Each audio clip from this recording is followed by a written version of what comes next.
మహానగరం విశాఖలో smart city పేరుతో కోట్ల రూపాయల నిధులు కుమ్మరిస్తున్న సామాన్య పౌరుల కనీస హక్కులైన ఫుట్పాత్లో మాత్రం అక్రమాణాలు గుప్పెట్లో చిక్కుకుపోవడంపై తెలుగు శక్తి అధ్యక్షులు బివి రామ్ తీవ్ర ఆగ్రహం వ్యక్తం చేశారు. నగరంలో నడవడానికి వీలు లేక ప్రజలు ప్రాణాలను గుప్పెట్లో పెట్టుకుని ప్రధాన రోడ్లపైన ప్రయాణించాల్సి రావడం పాలకుల నిర్లక్ష్యానికి నిదర్శనమని ఆయన మండిపడ్డారు. ఇదే విషయంపై జనసేన పార్టీ నగర అధ్యక్షుడు దక్షిణ నియోజకవర్గ ఎమ్మెల్యే సిహెచ్ వంశీకృష్ణ శ్రీనివాస్ యాదవ్ దృష్టికి గురువారం ఉదయం ఆయన క్యాంప్ ఆఫీసులో తెలుగు శక్తి అధ్యక్షులు బివి రామ్ వినతి పత్రం సమర్పించారు.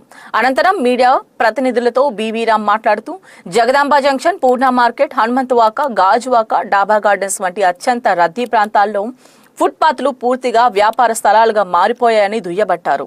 ప్రభుత్వం వెంటనే స్పందించి చర్యలు తీసుకోకపోతే సామాన్య ప్రజలను సమీకరించి తెలుగు శక్తి తరపున పెద్ద ఎత్తున ఆందోళన చేపడతామని బివి రామ్ హెచ్చరించారు. స్మార్ట్ సిటీ అంటే కేవలం రంగులు వేయడం కాదు, ప్రజలకి రక్షణ కల్పించడం కూడా ఒక బాధ్యత మనం చేస్తాం. మరి వేళ చూస్తే విశాఖపట్నం నగరంలో ఫుట్పాత్ల పైన యథేచ్ఛంగా రోడ్లు ఆక్రమించి డిస్ప్లే బోర్డులు పెట్టుకొని వ్యాపారస్తులు వ్యాపారాలు చేసుకుంటున్నారు. ఇవాళ ప్రజలు కాలిబాట నడవాలంటే తీవ్ర ఇబ్బంది పడి రోడ్డుపై నడుస్తారు, యాక్సిడెంట్లు గురవుతున్నారు, ప్రజలు ప్రాణాలు కోల్పోతున్నారు. మరి దీనిపైన ప్రభుత్వం దృష్టి పెట్టాలని చెప్పి తెలుగు శక్తి కోరుతుంది.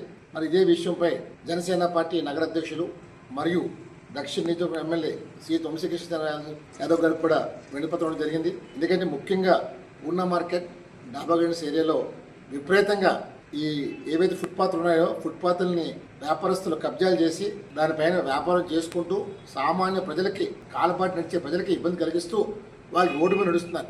దీంతో యాక్సిడెంట్లు గురవుతున్నాయి. అలాగే చూసినట్లయితే షాపింగ్ కాంప్లెక్స్లో కూడా అండర్ గ్రౌండ్ పార్కింగ్ ఉండాల్సిన ప్లేస్లో కూడా గోడౌన్లుగా పెట్టేశారు. మరి ఒక పక్కన స్మార్ట్ సిటీ అంటూ వేళ స్మార్ట్ సిటీలో ఇలాంటి ఘోరాలు జరుగుతుంటే జీవీఎంసీ అధికారులు నిద్రపోతున్నారని ప్రశ్నిస్తున్నాం. ఒకటే కోరుతున్నాం, తెలుగు శక్తి ప్రజల కొరకు ప్రజల కోసం మేము పాటుపడుతున్నాం తప్ప ఇందులో ప్రభుత్వానికి సూచనలు చేస్తున్నాం. ముఖ్యంగా ప్రభుత్వం మేము కోరేది ఒకటే, జీవీఎంసీ ట్రాఫిక్ పోలీసులతో ఒక టాస్క్ ఫోర్స్ ఏర్పాటు చేస్తే అయితే డెఫినెట్గా కొంతవరకు ప్రజలకి మేలు జరుగుతుంది. అలాగే ఎవరైతే వ్యాపారస్తులు రోడ్డుపైకి వచ్చి చేస్తున్నారో అలాంటి షాపింగ్ కాంప్లెక్స్ లైసెన్స్ రద్దు చేస్తే భయపడి రోడ్డు పెట్టడం మానేస్తారు. ఒక విప్లవమైన చర్యలు తీసుకోవాలి. ఇవాళ మన చిన్న చిన్న వ్యాపారాలు అమ్ముకుంటే వాళ్ళ మీద మనం చర్యలు తీసుకుంటున్నాం, కానీ బడా వ్యాపారం ఎందుకు తీసుకుంటూ అడుగుతున్నాం. ఈవేళ వాళ్ళు కూడా వెండర్ జోన్ ఏర్పాటు చేసి ఒక దగ్గర కేటాయిస్తే డెఫినెట్గా సామాన్యుల ప్రజలు కూడా అందుబాటులో ఉంటుంది. మనం గతంలో మన జీవీఎంసీ ఎల్ఐసి బిల్డింగ్ దగ్గర ఏదైతే పెట్టారో స్ట్రీట్ వెండర్స్ తీశారు. మేము కోరుతుంది ఒకటి, ఏదైతే ఫుట్పాత్లు ఆక్రమించి చేస్తున్నారో వాళ్ళపైన చర్యలు సుప్రీంకోర్టు కూడా స్పష్టమైన తీర్పు ఇచ్చింది. ప్రజలకి అసౌకర్యం కలగకుండా చూడాల్సిన బాధ్యత ఉందని చెప్పి మరి సుప్రీంకోర్టు తీర్పులు కూడా ఇవాళ జీవీఎంసీ పట్టించుకుంటుందంటే మరి ఇటు వెళ్ళిపోతుంది మాకు అర్థం కావట్లే. వాళ్ళు డెఫినెట్గా ఒకటే కోరుతున్నాను ప్రభుత్వాన్ని, ప్రజలు భద్రత మన ముఖ్యం. అంతేగాని ఇవాళ స్మార్ట్ సిటీ అంటే కోట్లాది రూపాయలు ధనాన్ని మనం పెడుతున్నాం, కానీ ఆ డబ్బులు ఏమవుతుందో అర్థం కావట్లే. ఒకటే కోరుతున్నాను స్థానిక ఎమ్మెల్యే గారిని, డెఫినెట్గా మీ పరిధిలో ఉన్న దక్షిణ నియోజక పరిధిలో ఉన్న ఈ పూర్ణ మార్కెట్ కానీ ఈ డాబా గెస్ట్లో కానీ చర్యలు తీసుకుని కోరుతున్నాను.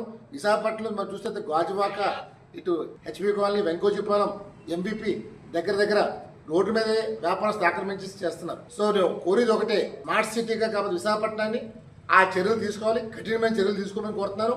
డెఫినెట్గా రంగుల మీద చూపే శ్రద్ధ ప్రజలపైన చూపించమని చెప్పి ప్రభుత్వాన్ని కోరుతున్నాను.